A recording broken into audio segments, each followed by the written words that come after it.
don't have the agenda in front of me, so I can look for it when we do it, but I think we start off with public comment. Is that correct, Heather, or somebody who's got it in front of them?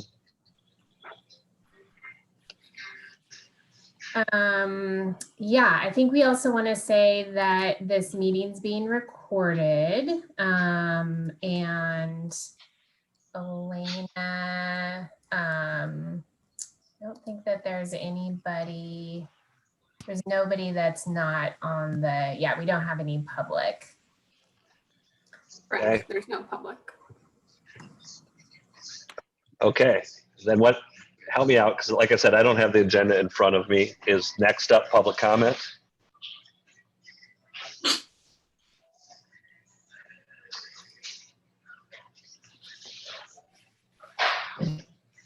We need to review the agenda.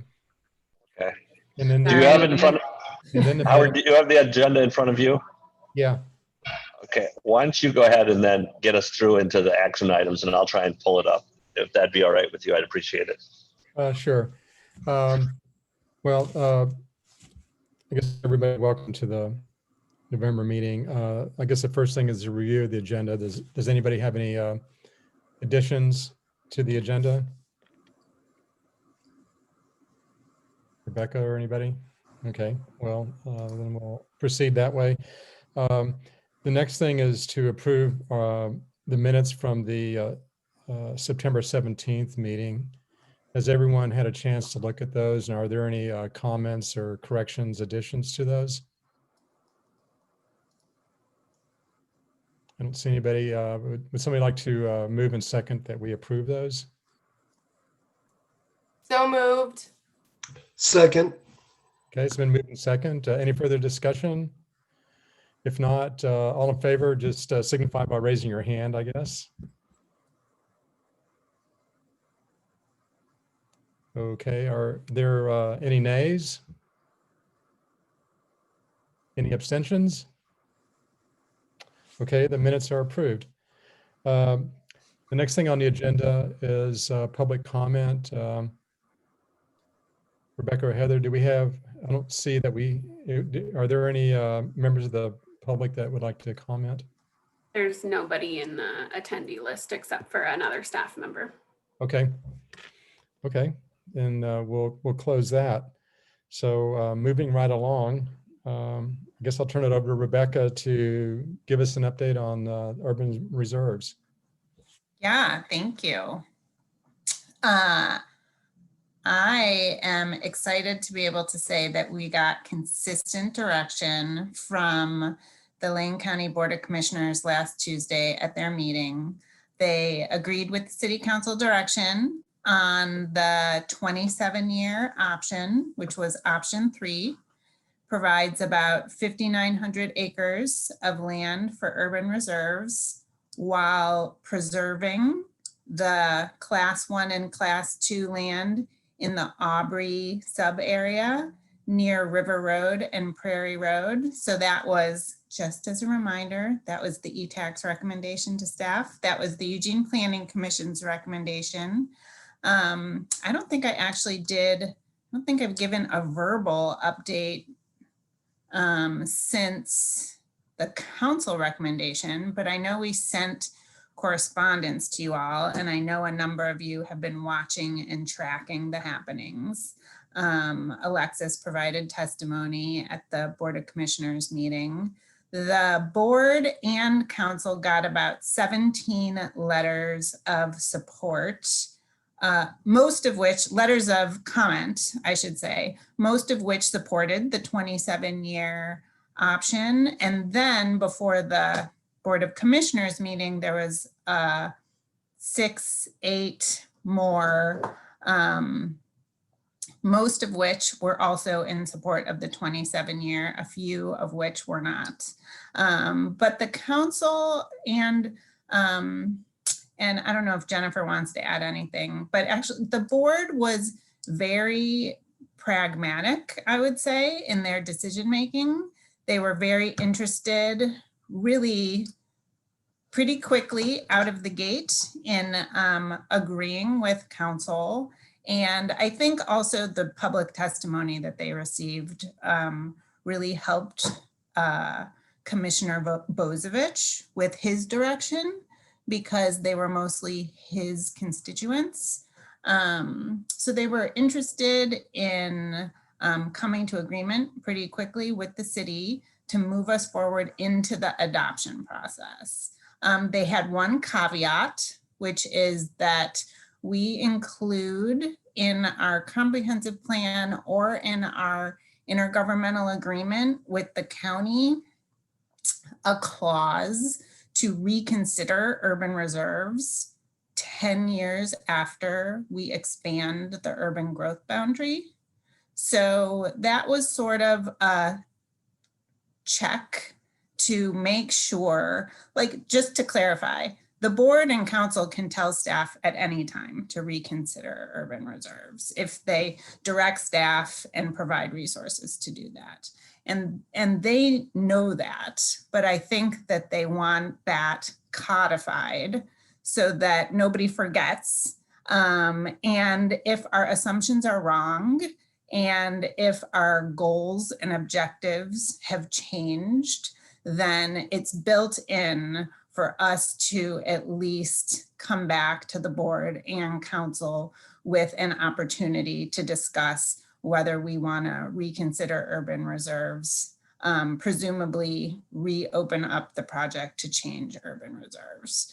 So we're gonna bring language back. We're determining whether it makes sense to be in the comprehensive plan or in our intergovernmental agreement, and we'll bring language back as part of the adoption package that we bring back, which we're going to be starting to work on right away.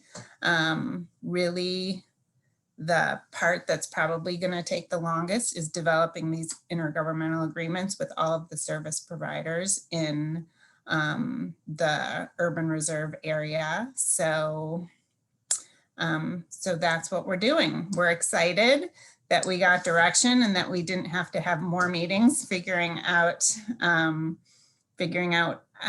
how to get people to agree. And, you know, it was also the city manager's recommendation, the 27-year option. So honestly, staff is quite pleased and thinks that we're going in a good direction. So I only have 10 minutes before we move on to growth monitoring, but if anybody has any questions. Thanks, Rebecca. Yeah. Howard, I do have the agenda open now. So Tiffany, you had a question? And Rick also has his hand raised too. I know, I just saw that. I was gonna try, I apologize. I don't know if it's as a question / comment, but I watched the entire work session with the county, and I felt like they were a little bit confused, but they clarified it at the end. Okay, Yeah. It wasn't just me. I almost felt like they were backwards, because when Pete was advocating for the 30-year, it just seemed to me like knowing his politics, I felt like he might not understand it clearly, but I do think that they landed in a place where they did understand, but I actually watched them kind of circle the drain and kind of thought, oh, I really think they're confused. So I just wanted to bounce that off in on and that. ask if that was just me or if they were actually confused. I think Commissioner Sorensen was confused with what. Yes, I think he was confused, and then one of his fellow commissioners, I can't remember which one, corrected him and clarified, and I think by the end he got it. Yeah. But yes, there was definitely some confusion there. Okay. Well, I'm glad, as I just was concerned that when they landed on the 27-year, I wanted to make sure that that's actually what their intention was. And so I wanted to make sure that I heard the same thing that you did. And it sounds like they got the clarification they needed. And I feel confident that I believe so. That they voted for and meant to go with the option 3, as they were calling it. So. Right. Okay. That's it. All right. Rick. Thanks, Tiffany. I would have never suggested it was circling the drain, but that's a good comment. I'd like to thank staff for that. I mean, it's amazing for me who've been involved in the city process since 2005 or whatever it was, to see this move forward so quickly. Kudos for staff. The great job to get that done. Rebecca, I would simply ask for clarification when they talk about when the urban, if urban growth boundary is expanded, I'd like to make sure that we define very well what that means, since the last one took, I think, 9 years from when we started to when it actually was decided that we weren't going to expand. So I think it needs to be talked about, just the fact that it's when the decision is actually made and the ordinance is signed to do something, so that we don't start a review process a decade before we might need to. Yeah, so a couple of things. I'm not sure if Heather's going to talk about this timeline, but we now have a deadline of 2026 to complete our housing needs assessment. So we need to decide whether we are going through an urban growth boundary expansion process by 2026. So, I mean, that's our deadline. That's not to say there aren't challenges with that deadline potentially. So, so that's one thing that might be a little bit differently than how things happened in the past. And the other is that we have to, with them directing us to reconsider urban reserves, I'm not necessarily reading that as you need to redo urban reserves. You need to reconsider whether you need to redo urban reserves. So we have to determine the nuances of that direction, but that's how we're reading it right now.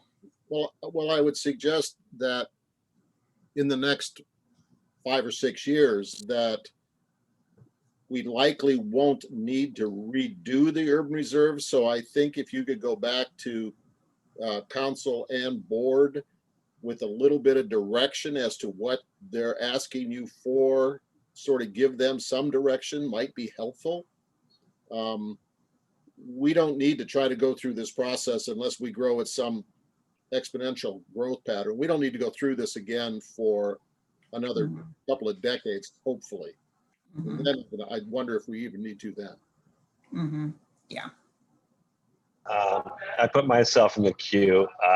I also watched the work session at the county, and I was a little confused about what you said, that their intent was on the 10-year look back. For me, I didn't read that as 10 years once the urban growth boundary was set for expansion. My take on that was that they wanted to look at it in 10 years, and it basically came down to the properties that were removed from the class 1 and class 2 soils out north of town, and they were concerned that those may be the properties that we need to bring back in order to meet our housing needs. And so I was just a little confused, and Emily was helping to craft the motion for them. And so I'm not sure if it was actually 10 years from when an urban renewal or sorry, I've been doing urban renewal lately too. Urban growth boundary is expanded, or just a 10-year look to see if we've picked the right answer. That was, I listened to it again and wrote down what we actually finally landed on. There was a lot of going around and around as to what exactly that motion was going to be. But what it ended up being, and I have it in front of me, was reconsideration of urban reserves within 10 years of the UGB expansion. So Ed has his hand up. Ed, you're next. Thank you. Just basically looking for some clarity here. Now, I understand that your first housing needs analysis is due in 2026.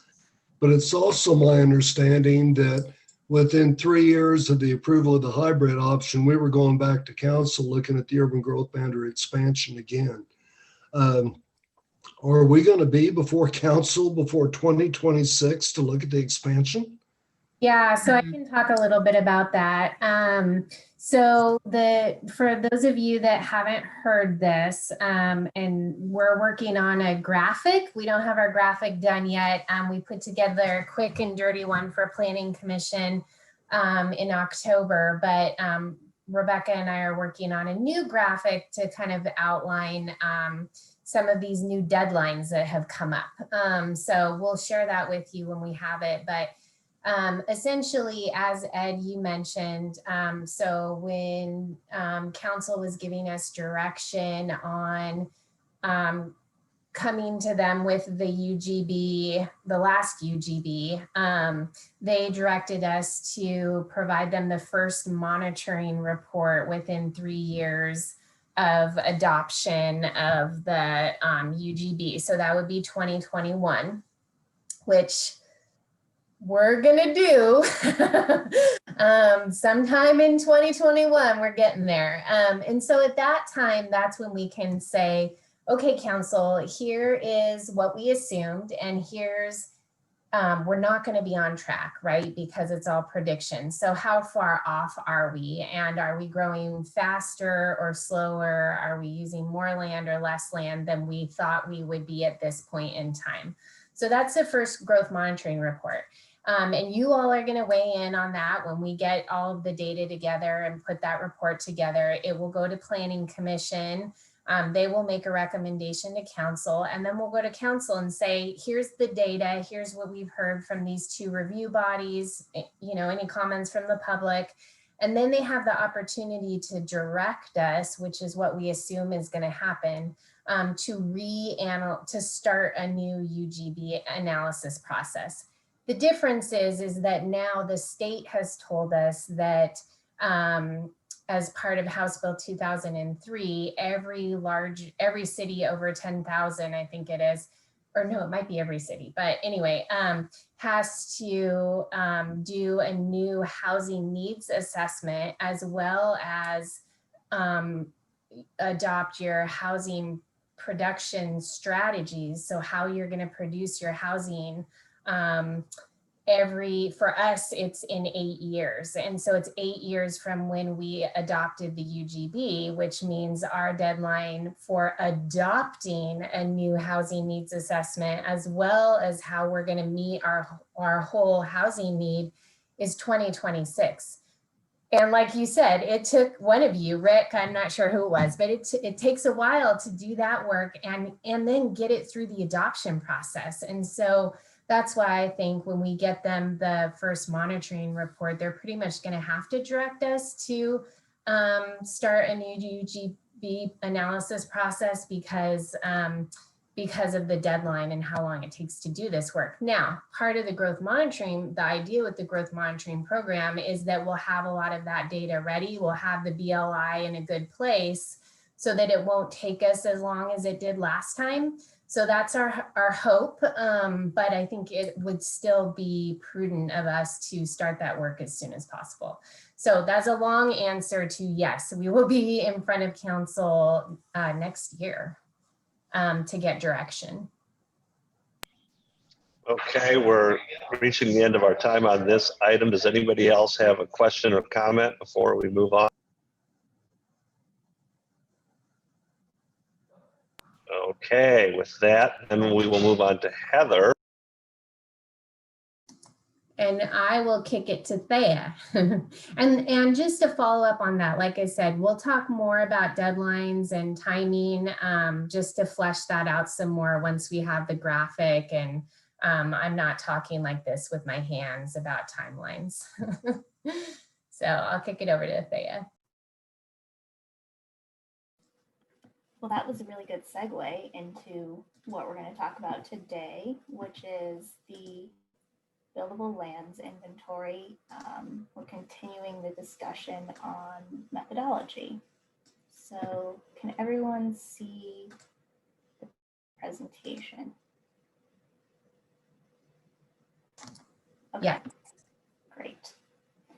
So today we're going to dig in a little bit to riparian corridors, and also we're going to revisit the existing development to give you some of those examples that we promised during the last meeting. So just a reminder, these are the inputs that are considered protected in the buildable lands inventory. And today we're going to talk about riparian corridors, and we're also going to go over Goal 5 uplands, because we realized that this got left out of the last table when we talked about protected inputs. So we mentioned before, I believe it was in the August meeting, that riparian corridors and the buffered areas around them are classified as protected in the 2012 to 2032 BLI and in the upcoming 2020 XBLI. However, there's a difference in the source data between those two BLIs. So for the 2012 to 2032 BLI, we used riparian corridors that were the top of bank estimates for those were traced from 1999 aerial imagery. And setbacks were only applied to some of those riparian areas. However, we have new data now, LiDAR data, which is much more accurate and detailed. Because of that, we told you in the last meeting that we were going to use that data set to trace new top of bank estimates. And those LiDAR products that we're using to do that encompass many different data sets. So we used 2-foot contours, slope data from LiDAR, and hillshade data from LiDAR. And you can see the image on the right, that what those 3 different products look like. So we use all 3 of those together to trace the top of bank. And just a reminder that the top of bank is where the slope from the bank levels off. And here is an example from the Willamette Greenway that we retraced. So you can see the data that we're working with are very crisp and detailed. And we'll go into some examples of what that looks like compared to the previous data set that was used. But we did that for nearly 90 miles of bank line across the UGB. So it was a lot. Here are a couple of specific examples. So the inner white line on these examples, you can see that represents our estimated top of bank that we drew from the LiDAR data. The outer white line is the setback that we applied to that top of bank estimate. And then the green solid area is the extent of the estimated protected area from the 2012 to 2032 BLI. You can see here that there's some difference. And I just want to point out that those red ovals are areas where the protected area actually goes over onto existing roadway. And so we would not be considering that area protected because it's an existing road and is committed and developed already.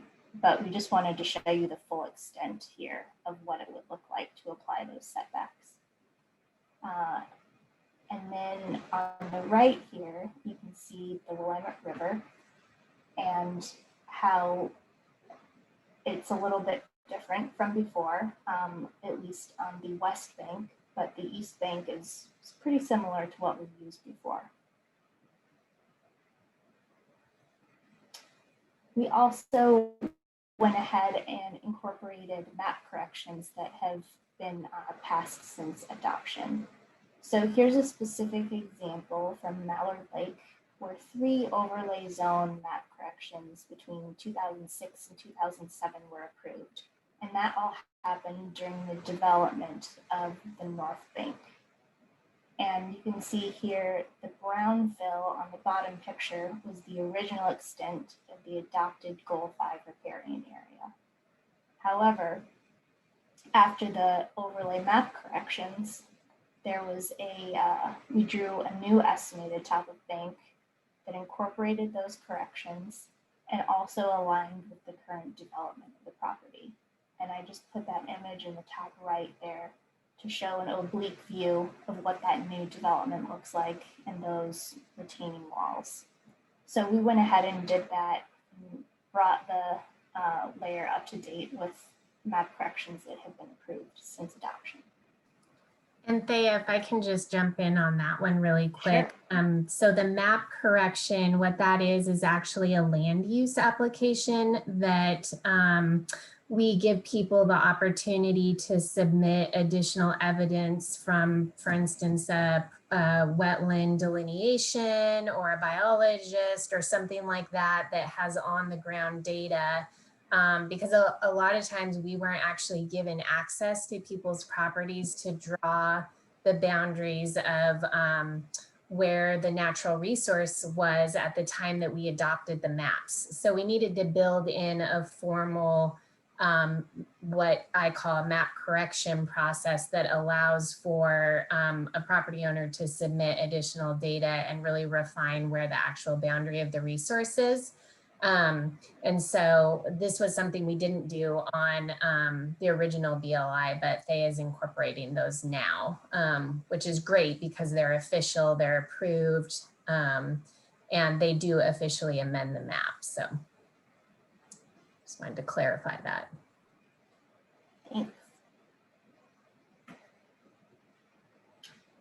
And then I said we would come back to uplands as well. So the same process that we did to trace the top of bank for riparian corridors, we're going to do for upland corridors as well. And just a reminder that the Eugene Goal 5 adopted uplands and their buffer areas were classified as protected both in the previous BLI and in the upcoming BLI. But there is going to be that difference in source data because we're going to use a new data set to trace the estimated top of bank.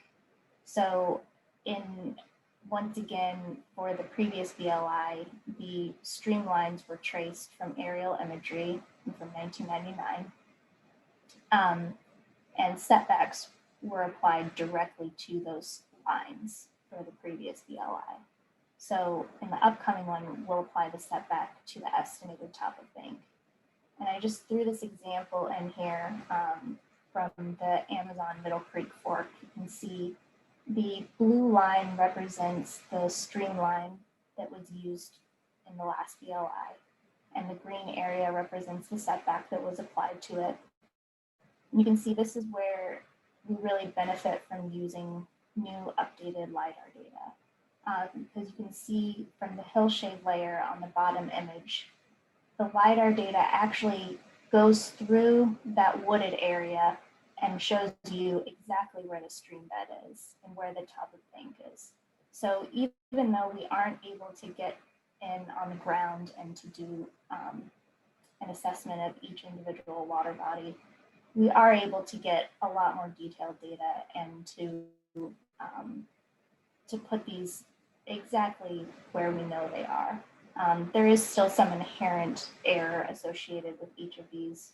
That's about 3 or 4 feet, but it's much better than information that we had in the past. So we want to make sure and incorporate that while trying to keep all of the methodology behind the BLI the same. Thea, it looks like Ed has his hand raised. Okay, go ahead. Thank you. Man, you can't complain about the increase in accuracy with these improvements. I'm impressed with that. But I'm wondering on the incorporating map corrections and the BLI input comparison, do you have any idea on the effect of the BLI acreage?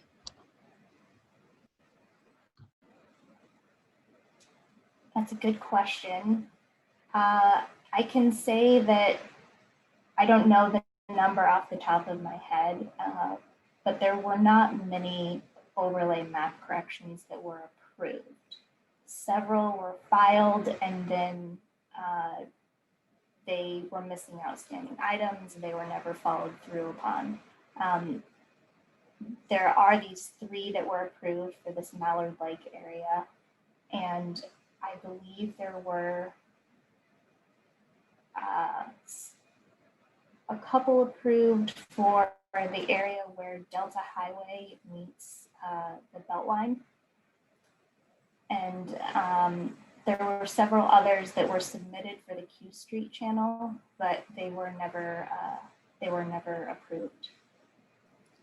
And Ed, a lot of times when people submit map corrections, it's because they're actually getting ready to develop the property. So like in this case, you know, I'm guessing they submitted the map correction before they developed these houses, and now those houses are there. And so the change in the BLI would be that those properties really are now developed anyway, regardless of the map correction. Does that make sense? Because usually they're trying to make the site, the resource site smaller so that they can, right? And so that you can develop closer to whatever we're saying is the protected area. So that's usually the case. And so at this point, they would be developed by now. Yeah.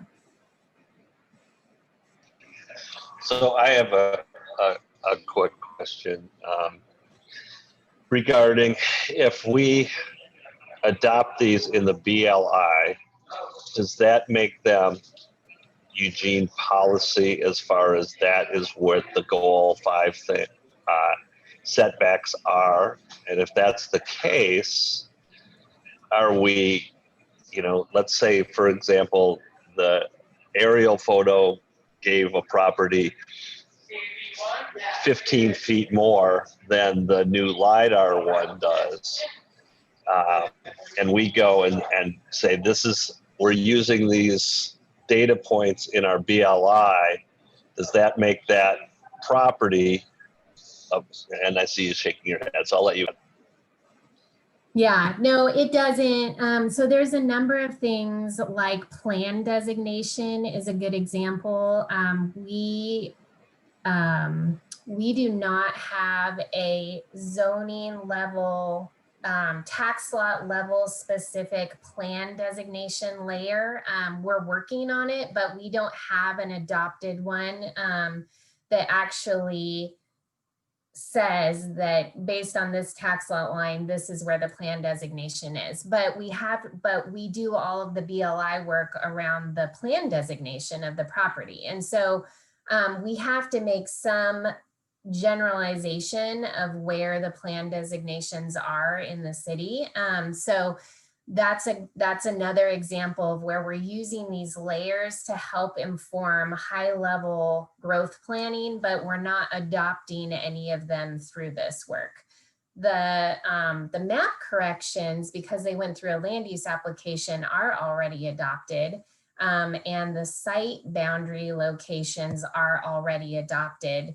We're just doing this additional refined work to identify where the setback likely is, but it's still like just trying to get it as close as we can get it, but they still have the opportunity to go out in the field and figure out where the setback actually is.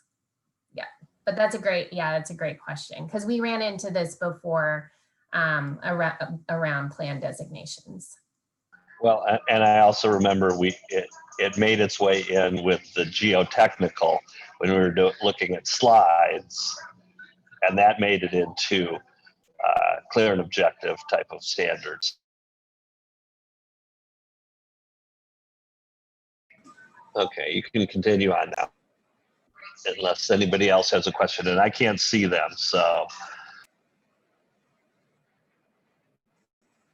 All right, we'll assume that people will just interrupt if they have a question. Okay. So that wraps up the end of the discussion on the BLI inputs and retracing top of bank. So if anyone does have a question about that, now would be a good time to jump in. And next we're going to move on. Oh, Lisa? Thank you. If you could go back to the Mallard Lake slide again, please. Perhaps I'm not understanding, but the original Goal 5 riparian area in a sense, is covering these homes, right? And the new corrected map layer has the blue line. So let's say those homes were not there and someone wanted to pose a development in that area. Would the houses need a setback from the blue line or the original Goal 5 riparian area boundary? You want to take this one, Heather? Yeah, the setback, is this WR, Thea? So the setbacks from top of bank, is that right? Are these ones WR overlay? So it would be from the top of bank. So some of our natural resource overlay zones are interesting. It's a little bit of a head puzzle where you have the resource site has been identified on the map. And then they say that the setback is taken from top of bank. And the protected area is the resource site plus the setback. So in most cases, the setback goes to the setback and the resource site overlap. And so it's really wherever the protected area is the two of them together. And then whichever reaches the greatest extent is the extent of the protected area. So in this case, if the setback is from the top of bank, it looks like that might be where that water line is. And we would have to know what the setback is because resources have different setbacks throughout the city. Some of them are 20 feet, some of them are 50 feet. But you would take the setback from the top of bank, and then you also have the new resource site boundary line in blue, and whichever is further is how far up the development can go to. So it's the furthest extent of those two things. And you know, in this case, I mean, we don't have the pre-development pictures. I don't know what was there before they built the houses. I don't know if, you know, from the aerial photo, maybe it looked like riparian vegetation, but then they submitted evidence showing it was orchard trees, you know, or something like that. And it actually wasn't intact riparian vegetation, which is the goal of having a riparian site boundary is supposed to be an intact native riparian vegetation. So, you know, because it's hard to tell that from an aerial photo. And if it, sorry, follow up, if it had been riparian vegetation up to the edge of the blue line, is it in this one scenario, would it be right to assume that the footprint of the homes would have been reduced? The footprint of the homes would have been allowed to go up to the edge of the riparian site, so the blue line, or to the edge of the setback, whichever is further out. Whichever is the greatest extent is what they could go up to. And you really can't go into that protected area with development, which is why sometimes we see these map corrections. And I haven't looked at the criteria for a map correction in a long time. All we did was we took the approved map corrections. All Thea did is took the approved map corrections and incorporated them in here. There may be some allowance to adjust that riparian area based on if you have a really small lot and it hampers the developability of it or something like that. I'm not sure. I don't remember. I haven't looked at those for a long time, but there's specific criteria they have to meet in order to change that blue line. Well, to change what was the brown line to what they changed to the blue line. Thank you.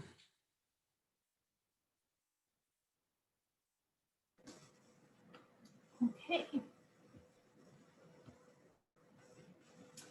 So now we're going to switch into the look at existing development.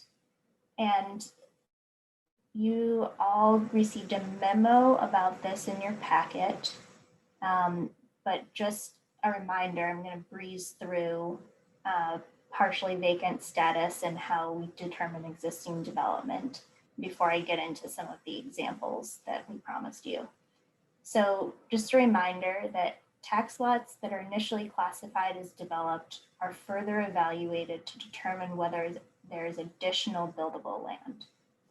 And so tax lots that are developed may be reclassified as partially vacant if they meet all of those criteria for being developed. Also, if the area of the tax lot is greater than or equal to the partially vacant threshold size, and there is additional buildable land on the lot. And in the previous BLI, the threshold for partially vacant was considered 1 acre for most plan designations. However, for medium density residential, it was half an acre, and for industrial, it was 10 acres. And to stay consistent with the previous BLI and to be able to compare directly back to it, we're going to use those same thresholds again in this upcoming BLI. And then to determine if there's additional buildable land, we first need to quantify the amount of existing development so that we know how much to subtract from each tax lot. So for all partially vacant lots, or all lots that are eligible to be partially vacant, we calculate the existing development. And for the 2012 to 2032 BLI, this was done manually. For each lot, it was a manual process. However, as you know, we've figured out a way to automate it for this upcoming BLI. And to do that, we take all the buildings on a tax lot and we buffer them 15 feet. Then we generate a rectangle that contains all those buildings and their buffers. Once we do that, we remove portions of that rectangle that fall outside of the tax lot so that we're not overestimating. And then we calculate the area of that resulting shape, the polygon, to estimate the existing development for each lot. So here's an example of that. Once we have the existing development, we compare it back to what we consider to be the standard deduction, which is 0.33 acres for flat lots and 0.5 acres for sloped lots. If the existing development is less than those standard deductions, then we go ahead and round up to the standard deduction. However, if the existing development that we've estimated is greater than the standard deduction, then we round it to the nearest tenth of an acre and use the value that we've estimated. So here's an example of partially vacant lots, or lots that are eligible to be considered partially vacant, shown in purple. Those were ones that were partially vacant in the last BLI. And then you see the yellow shapes represent the extent of the current or existing development that we've estimated using that automated method. And then the labels tell you the difference between the previous BLI and what the automated method estimated. So you can see this example all the way on the left. We've estimated with the automated method that the existing development for that tax lot is 0.16 acres. So we would go ahead, and because it's less than the standard deduction, we would round up to the standard deduction, which is 0.5 acres, which is the exact same as the previous BLI. And you can see, looking over to the tax lot just to the right of that, it's the same scenario. The standard deduction of 0.5 acres would be applied. Same with the tax lot to the right of that. same with the tax lot down here. Same with this tax lot to the north of it. And only do we see a difference when we get to the tax lot on the northeast side, top right, where the existing development that the automated method estimated is 0.61 acres. So that would get rounded to 0.6 and that would be applied. So this was the same area that we showed you in the previous ETAC meeting. And we said we would come back with more examples. So we have those now for different areas around the city. So you can see how this methodology shapes up. So here's an area on the southern part of River Road. You can see the Willamette River just off to the right. And these are some examples of where we know this automated methodology has some issues. And in areas where the tax lot has multiple buildings that are spread out over the tax lot, we know that those are areas where this automated method tends to overestimate the existing development. So we have measures in check to flag us when that happens. So in the case of this lot all the way on the south, on the bottom of the example, we know that it's really overestimating the amount of existing development. So we would flag that and we would go back and manually review that. And we would subtract the development that we see. But right here in the example above it, we see that it's doing a good job of estimating the existing development. Here, we would probably want to go back and manually review that because you can see these outbuildings here. We want to talk more about how we treat those. And then up here, we can see that the automated method, once again, is doing a pretty good job. So here's another example along River Road, but here we're at the very edge of the urban growth boundary, which is that blue line, all the way up by Beacon Drive. So once again, we've got some examples that are doing a pretty good job. And then here on the bottom left is another example that we would probably manually review because it's overestimating the existing development. Hey, Rick has a question. Oh, Rick, yes. So on your previous example, I'm not sure I quite got it, but so this is along the Willamette Greenway. Are we taking that into account when we're calculating existing development? I guess one of my confusions gets to be is you have existing development for 2012, 2032, and then you have existing development for 2002X. And I'm gathering that the existing development for 2002X is actually vacant available land for development. And then also, how are you dealing with the Willamette Greenway in this area? Because obviously it's a real concern with River Road neighborhoods right now.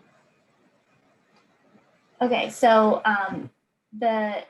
when we say BLI 2020X, we're saying using this automated method that we're posing, this is what the automated method calculates existing development as, because it counts this building here, this one, and this one, and then it creates a rectangle that fits all of them within it.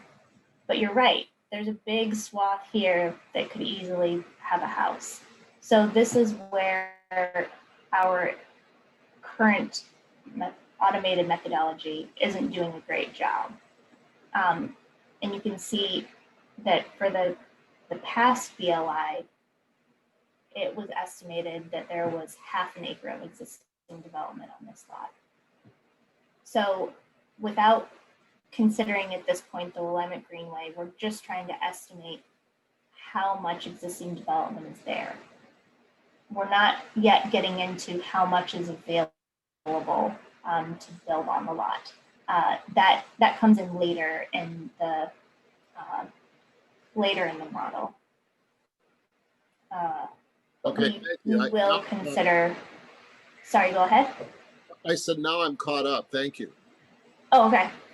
But yeah, we will be considering protected inputs. The Willamette Greenway, we're not considering a protected input, but we are considering it for potentially a reduction of the density factor at some point.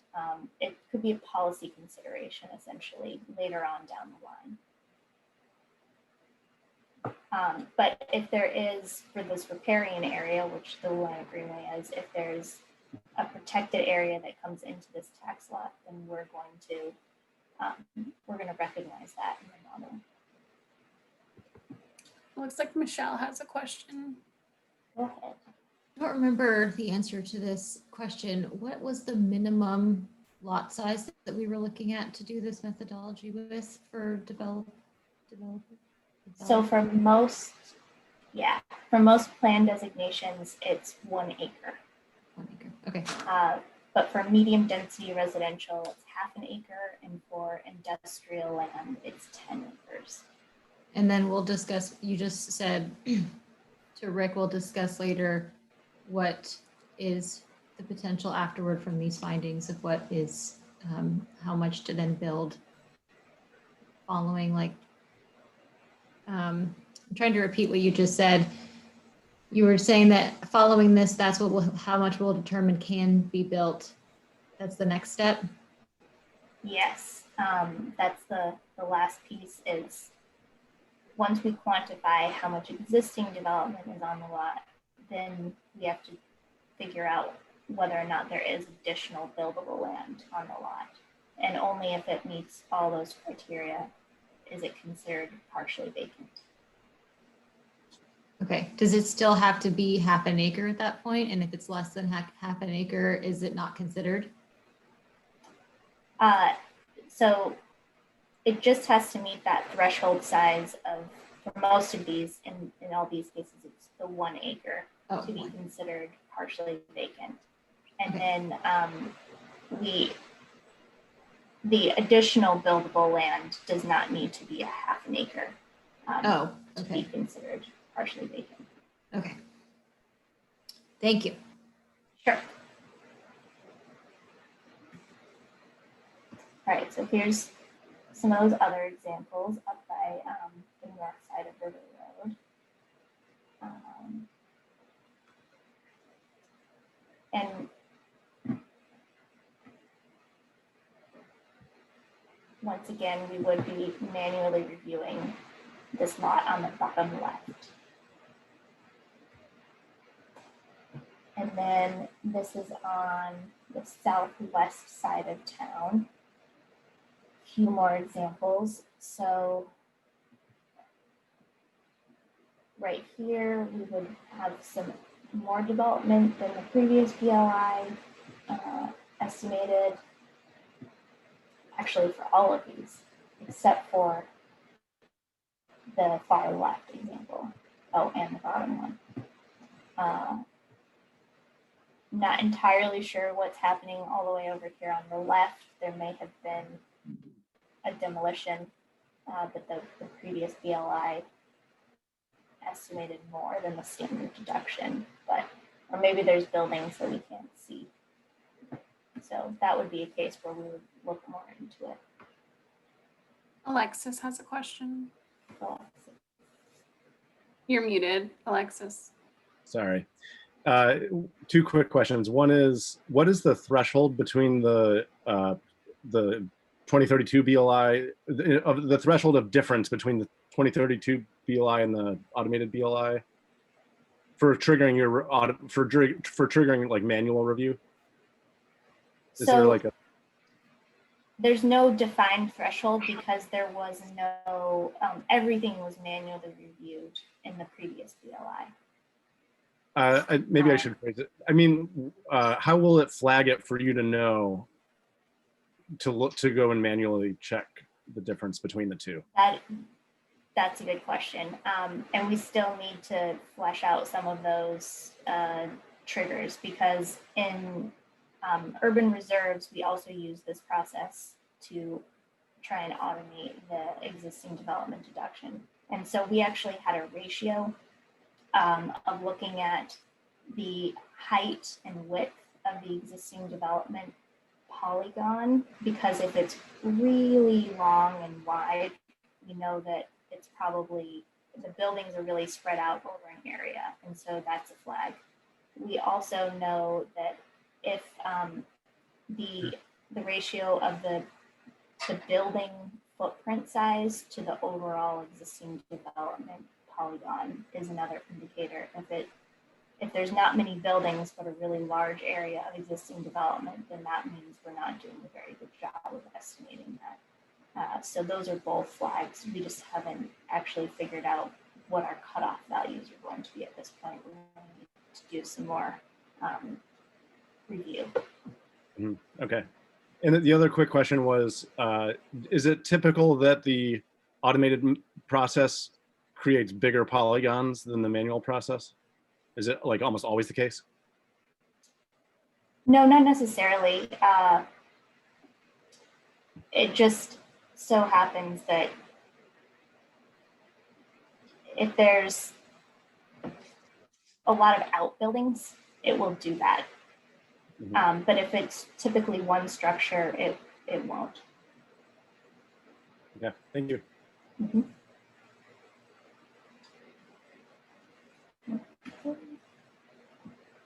Here's another example. I thought I saw somebody else with a hand up, no? Ed, did you have a hand up or no? I lowered it. I'm good. Okay, just making sure. Okay, this is in the Laurel Hill Valley, and here you can see there have actually been some tax lot line shifts since the previous BLI. But once again, these are doing a pretty good job of estimating the extent of the existing development. Here might be one where we would want to manually review.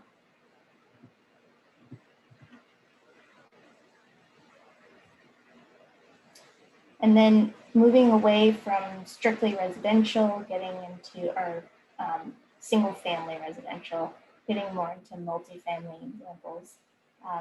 This is where the automated methodology does very well, where there are a lot of buildings and they take up a lot of area within a lot. So you can see here, we're estimating the existing development is this yellow line here, which takes up basically the entire tax lot. So this would be a prime example of where there is no additional room for no buildable land for additional or future development.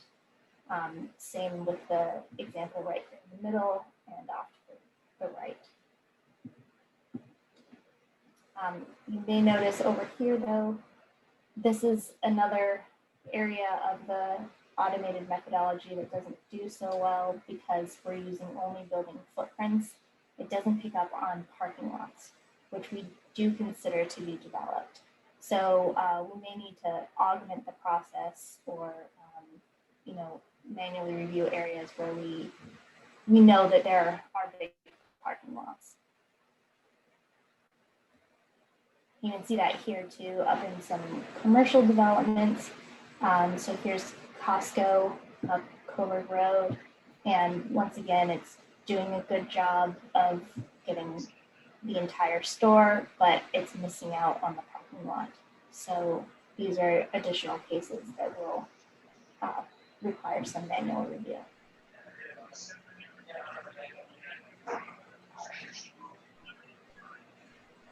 All right, does anyone have any comments or questions before we get into the thumbs up, neutral, or down to vote on this methodology?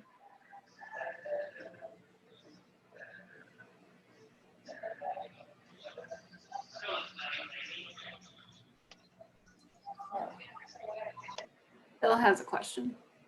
Yeah. I can imagine that there's probably, I mean, not just in some of these sloped areas, but gosh, I mean, how do you avoid it? How can you not almost like go through and manually kind of, do a sieve or some kind of a view? And is this kind of part of the plan? Is that, okay, you've got this automated tool that gives you one screen, but there's going to be a lot of instances, I'm sure, where you might otherwise say, oh, there's this big area that's sloped that could be considered buildable and included in the not in the partially developed area. And when you investigate it further, you're going to have to make some certain judgments or apply other layers and so on. And I'm just wondering, how do you have a sense for how much manual adjustment is going to be required now, kind of just comprehensively across the board? That's a good question. So just to quantify the existing development, there is going to be quite a bit of manual review involved. And we know from the urban reserves process and using this automated approach that there was a lot of manual review. However, it still puts us in a light years ahead of reviewing everything manually. So it's not perfect, and we recognize that, but it does put us at a better starting point than 100% manual review. Can I ask one other follow-up question? Yeah. So insofar as, like, say, parking lots and those big developed commercial areas, so the tool doesn't really recognize that, or it might think that, hey, it's only partially developed, and you guys consider from your methodology previously and currently, it's all developed. There could be, and obviously the mall at Valley River has, done certain pad development, and they may continue to do that. And the nature of malls kind of being turned inside out might reveal that there are areas to be developed within that huge mall parcel. Is that just sort of considered then sort of gravy to, if we're able to develop and infill in these kind of areas, we haven't accounted for it, but it could happen maybe by a variety of other reasons and forces, but we're just not going to account it in our methodology. Is that sort of the approach? I will let Heather answer that question. Yeah, so remember right now what we're talking about is where do we have partially vacant capacity? And so by our definition, vacant land does not include land with parking areas on it. And so we're looking for those portions of land that are not developed at all. Multifamily, has gotten a little bit more difficult because they actually are required to keep a good part of it open for open space for the apartments. And so like that one I was going to comment on where there was a big open space in the middle. Yeah, technically you could put housing there from a building standpoint, but I bet a lot of that area is required to remain in open space. So multifamily, we do have to kind of look at the landscape area and see if it's really an area that's like a next phase that hasn't developed yet. But parking lots really would follow more under redevelopment. And that's another bin of capacity that we haven't talked about yet. In the 2012 through 2013, or 2012 through 2013, 2012 through 2032. It was the shortest BLI ever. It was 1 year. No. What we did was for low density residential, we looked at plats. And so that threshold that Thea was talking about, where if it's developed and it's an acre or more, we look to see if it's totally developed or if there is a partially vacant portion of it. That's what we're talking about right now. If it's less than an acre, then it's considered developed. That doesn't mean it doesn't have redevelopment capacity. And so with like low density residential or infill, right? So low density residential, we looked at plats, and on lots that were LDR and that were an acre or less, how many of those replatted, and assumed that that would continue. For medium density residential and high density residential, we looked at building permits. Again, below that threshold, how many dwelling units came in on developed lots that were below that size, and just assumed that that would continue on average for 20 years. For redevelopment, for commercial and industrial, at that time, we assumed that, and I'm kind of putting redevelopment and existing built space kind of in a similar category in my mind. We had just come off of the recession. And so we basically assumed that all the jobs we lost in the recession would go back into existing built space. Because they were there before, so they were going to go back in. And then there was some actual redevelopment that we identified, like the Hynix property, Valley River. We did not identify redevelopment there because the pro forma financial analysis we had done really showed that there was not very much redevelopment that would happen in the city without financial incentives. And so most of the redevelopment, other than what I just talked about, that we assumed would happen was the result of assuming financial, and not assuming, but adopting financial incentives like the multiple unit tax exemption program or urban renewal or things like that. So we did talk a lot about Valley River Center and some of these other big parking lot areas. And at the time, that was kind of what the analysis was showing, that really financial incentives needed to happen. So that it will be a fun discussion when we get there. Other comments or questions? I've got one. I guess it's a comment or a question for you, Heather. So one of the other ways that we'll be able to true this up a little bit is by using the growth monitoring to actually look at and say, okay, this property we listed in the 2012 BLI as having capacity. And then if we look further down the road in 2021 and say, oh, this property did build another house on there. And so that's another way to help true this up, correct? Yes and no. It kind of depends on what you mean. So remember, the 2012 through 2032 BLI is really a 20-year BLI. And so we're checking in on that BLI in 2021. So we're not even halfway through it.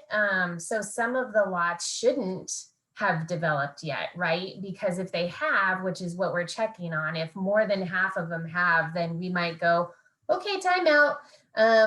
This really isn't good for 20 years. It's actually only good for 15 years worth of development or 10 years. So that's what we're checking in on. The part about, density is going to be one of the areas that the monitoring is really going to help with, right? Because we assumed we were getting this amount of density on average in low density residential, and we're actually seeing this.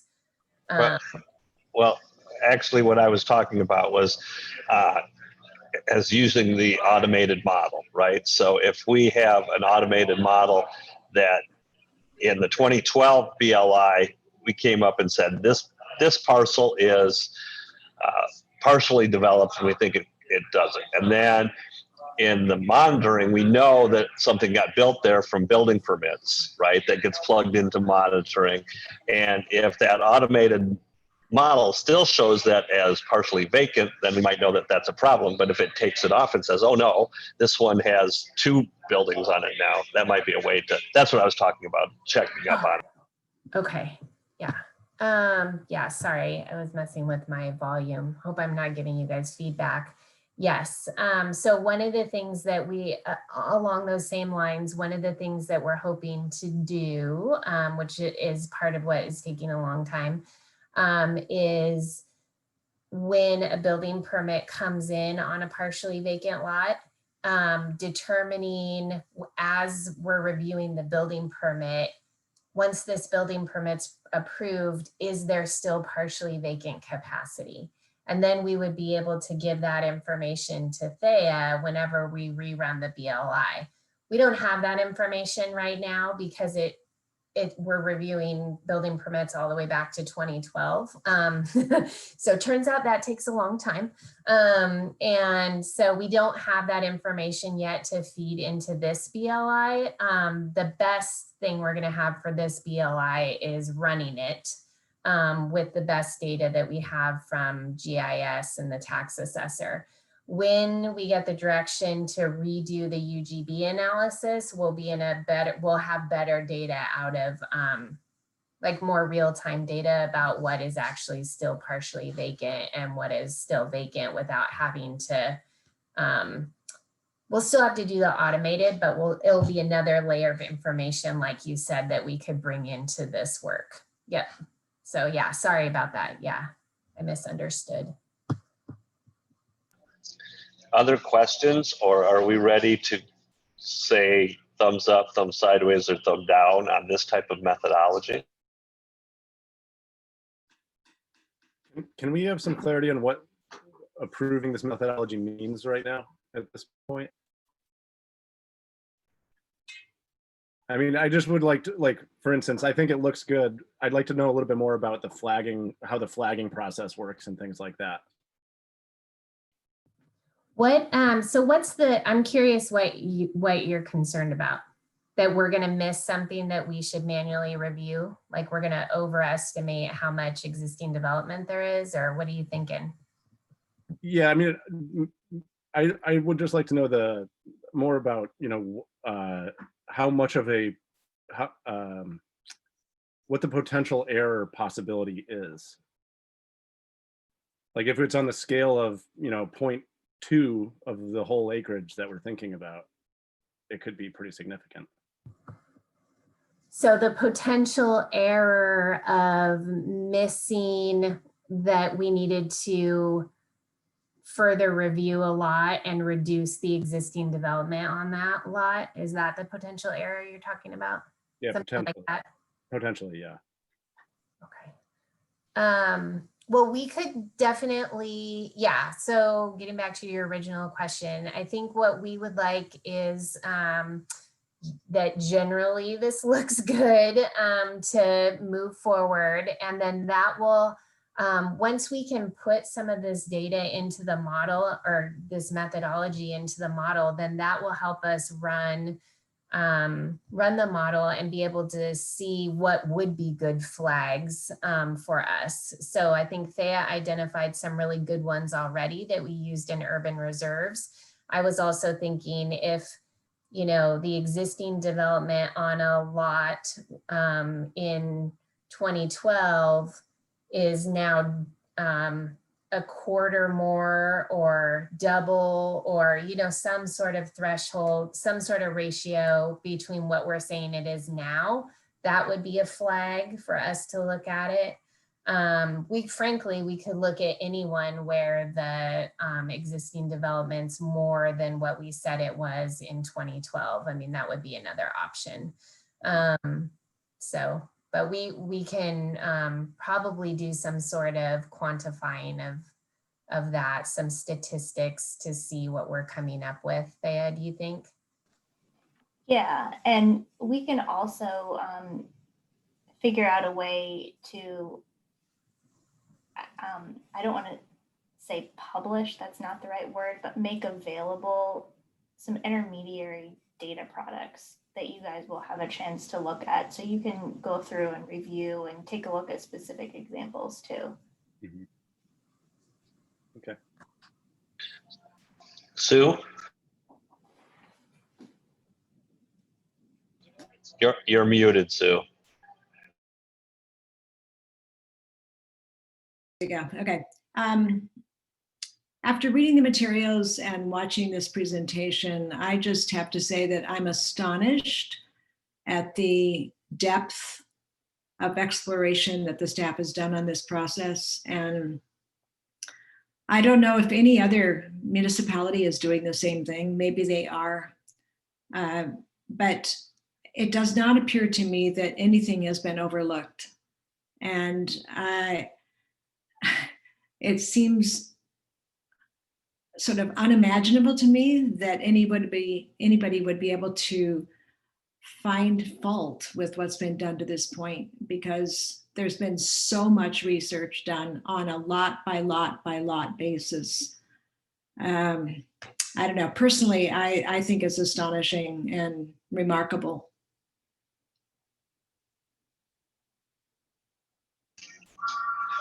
Other comments or questions? And if I can just throw in on that too, just a reminder that this is, and again, we haven't really talked about the timeline that much, but this is a check-in on, like Thea was saying, we're trying to do generally the apples to apples comparison of generally the methods we used in the 2012 BLI and rerunning that generally the same apples methods in this BLI so that we can really compare the results. It'd be hard to compare the results if we were doing something totally different, while at the same time, like Sue said, trying to use the best available data we have too. So we're trying to have our cake and eat it too. But when we get to redoing our housing needs assessment and our new UGB analysis, that we will rerun the BLI again. And we will go back to the OARs because they've changed since we have, since we ran the BLI. And at that time, we will also be able to decide if we want to do something different. So one of the things that the OAR says is, I believe that you, as a safe harbor, which means you can't get appealed on this, you can assume, I think it's if the property has if it's 0.5 acres or less outright, then you don't have to assume any development on it. Something, you know, there's a threshold like that. I'd have to go back and look at it, but it's like a blanket threshold. And we're really parsing it up to try to get the most accurate information. So that is hard because I think when you are trying to get the most accurate information, you can always try to get more. And so we have to figure out where that line is. And then on the other hand, if you use the safe harbor, which is not appealable, you also will be missing a lot more, right? Because it's just like the one assumption for everything. So anyway, food for thought for the future, but just wanted to kind of tell you make sure that you guys understand the context of why we're approaching things the way we are right now. Rick's had his hand up. Rick and then Lisa. Yeah, just to support what Sue and Heather said, being part of that group that actually did the manual part of this thing, not kidding you, we spent hundreds of hours going through these things over and over again. And I applaud this new approach. I mean, if we're off by a small amount, it's a lot less than probably what we were when we did the 2012, 2032, because we looked as much as we could and we made assumptions. And I just think this is well beyond what we could have ever done as a bunch of human beings trying to do this back in 2000, whatever it was, 8, 9, 10, 11, when we did all these things. So I applaud staff for this work, and this was just incredible stuff. Great job. Thank you. Lisa. Yeah, great and impressive job. I just want to really be clear about what we're voting on, and I'm not sure there's a motion yet on the floor, but are we, if someone were to motion to move forward with this method, is the alternative that we can't move, the staff doesn't move forward with this method and they have to go back to the old way of doing things? Like, what are we actually deciding on. Thank you. I think that would be my recommendation. In order to keep the apples to apples method is, or apples to apples comparison is that if you didn't agree that this seemed like a reasonable approach, then we would be forced to go back and look manually, which given the fact that, and this is not the reason, but I just want to highlight where we are at timing wise. We've really been trying to focus our manual review on reviewing the building permits because we know how important density is, housing mix, those kinds of things. So wherever we can automate, is really helpful. But yes, Lisa, I think that would be what we would have to fall back to as a manual review. Thank you for clarifying that. Appreciate it. Okay. And I think, Heather, we could say this instead of apples to oranges, this could be like Macintosh to Granny Smith is what we're looking at here. Okay, so I'm going to do this. Let's go. If everybody has, we're going to check the comfort level on this methodology. So there's going to be a thumbs up, thumbs sideways, or thumbs down. And if everybody puts that up there and leaves them up so that Thea or Elena, or whoever's counting here, can get a good take on this.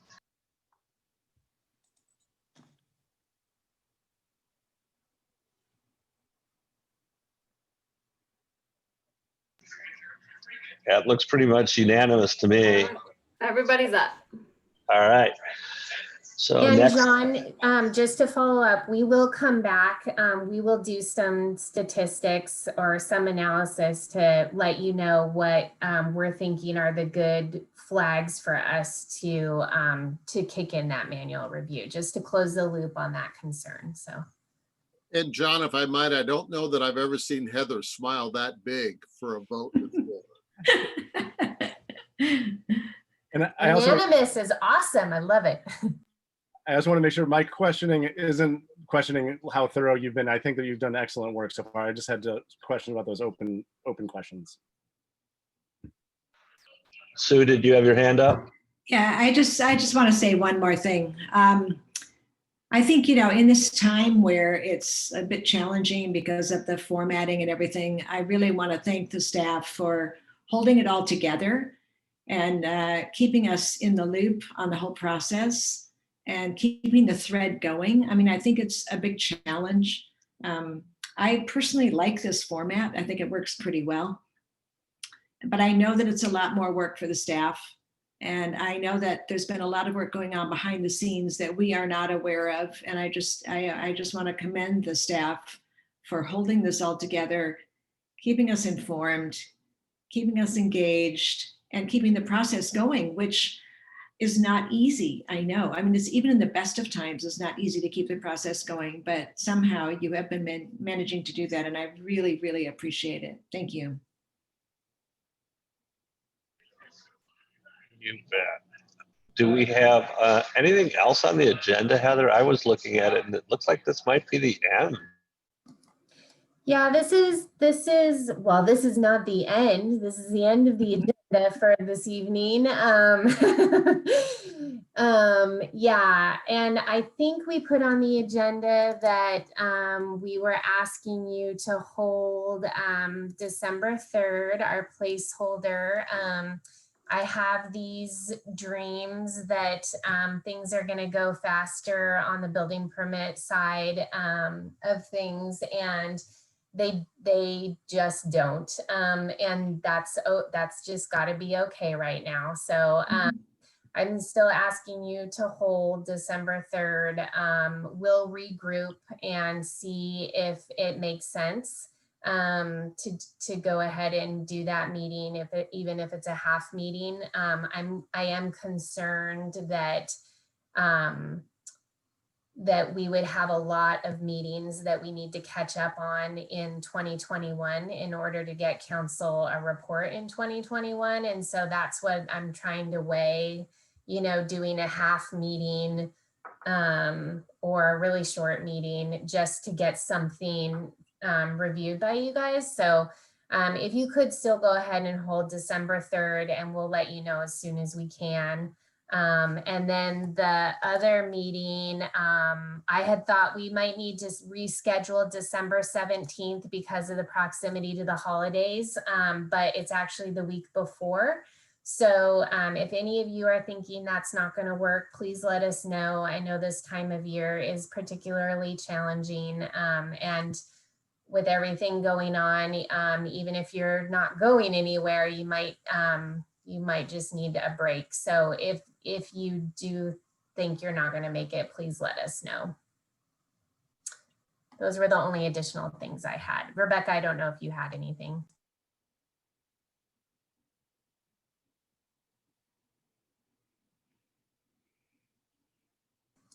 And happy holidays. I guess that would be the other part. Everybody, Vacation holidays.